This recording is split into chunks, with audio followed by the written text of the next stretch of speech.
की गुड़िया के साथ कालू कौवे और गौरी कौवी के घर में नौकरानी का काम करती थी। वो दोनों कौवा कौवी बहुत ही लालची और धोखेबाज पक्षी थे। वो दोनों रानो चिड़िया और गुड़िया से दिन रात मजदूरों की तरह काम करवाते थे। दोनों माँ बेटी अपनी इस जिंदगी से बहुत ज्यादा परेशान थे, लेकिन उनके पास कोई दूसरा रास्ता नहीं था। इसलिए वो दोनों मजबूरी में कालू और गौरी के अत्याचार बर्दाश्त कर रही थी। उधर कालू कौवा पक्षियों से उधार पैसे लेता था। धीरे धीरे उस पर बहुत ज्यादा कर्ज हो जाता है और फिर एक दिन उनके घर पर भुल्ला चील अपने साथियों के साथ अपना कर्ज मांगने आता है।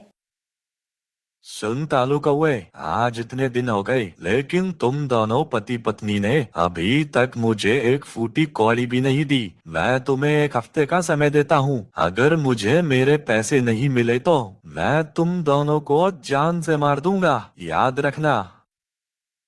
उसके बाद वो चील वहाँ से चला जाता है। उस चील की धमकी सुनकर कालू और गौरी की हालत खराब हो जाती है।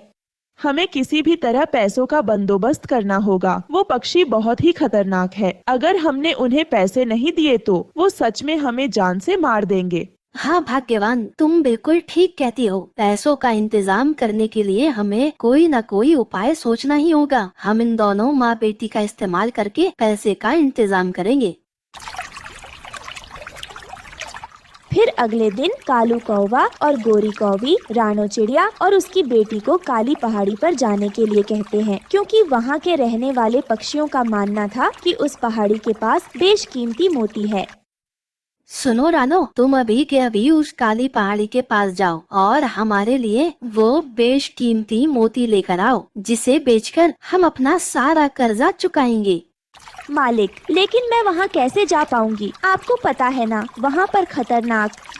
बस बहुत हो गया तुम्हारा नाटक। हम कुछ नहीं जानते। चुपचाप से तुम वहाँ जाओ, वरना